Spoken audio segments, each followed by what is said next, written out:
Salut à tous, j'espère que vous allez bien. Tiens, d'ailleurs, quand j'y pense, je vous avais jamais demandé comment ça allait avant. Bref, en tout cas, j'espère que c'est le cas. Moi, ça va nickel. La vidéo de la semaine dernière a fait des scores incroyables. Elle a atteint les 1000 vues en moins de 3 jours. Et sachant que j'avais moins de 700 abonnés, c'est assez abusé. Proportionnellement, c'est comme si Squeezie faisait 20 millions de vues en 3 jours.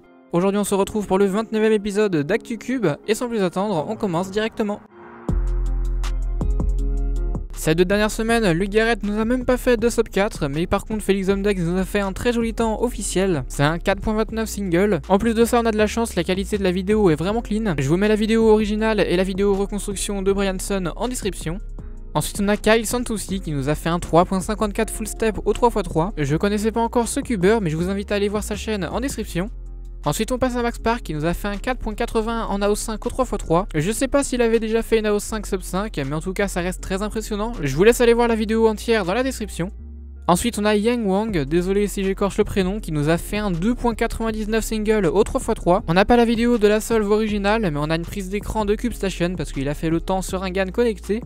Alors là c'est vraiment abusé, on a Famille Olia Rashman qui nous a fait un 3.97 single au 3x3 mais à une main. Je pense que c'est un des meilleurs temps jamais fait au 3x3 au H, si ce n'est le meilleur. Par contre du coup c'est assez décevant parce qu'il n'y a pas de vidéo.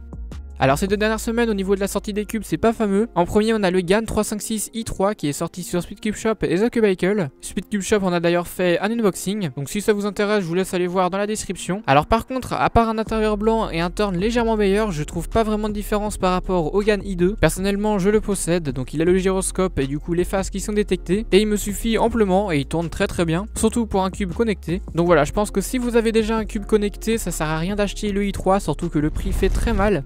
Alors pour ceux qui aiment bien les Mastermorphix, on a la version 10x10 qui est sortie. Personnellement j'ai aucun cube de la gamme Mastermorphix. Il paraît que ça reste quand même assez simple à résoudre, mais la version 10x10 c'est quand même assez grosse. Ça peut relever un peu de défis. Et pour finir on a Speedcube Shop qui a interviewé Cubing Encoded. Vous devez sûrement le connaître. Et donc voilà, si ça vous intéresse de voir une petite interview du coup sur sa chaîne YouTube et sur lui en personne, je vous invite à aller voir la vidéo en description. Et cet ActuCube touche déjà à sa fin, j'espère qu'il vous aura plu. Si c'est le cas, comme d'habitude, n'oubliez pas de mettre un like, un commentaire si vous avez quelque chose à me dire, et puis si c'est pas encore fait, de vous abonner. Allez, salut!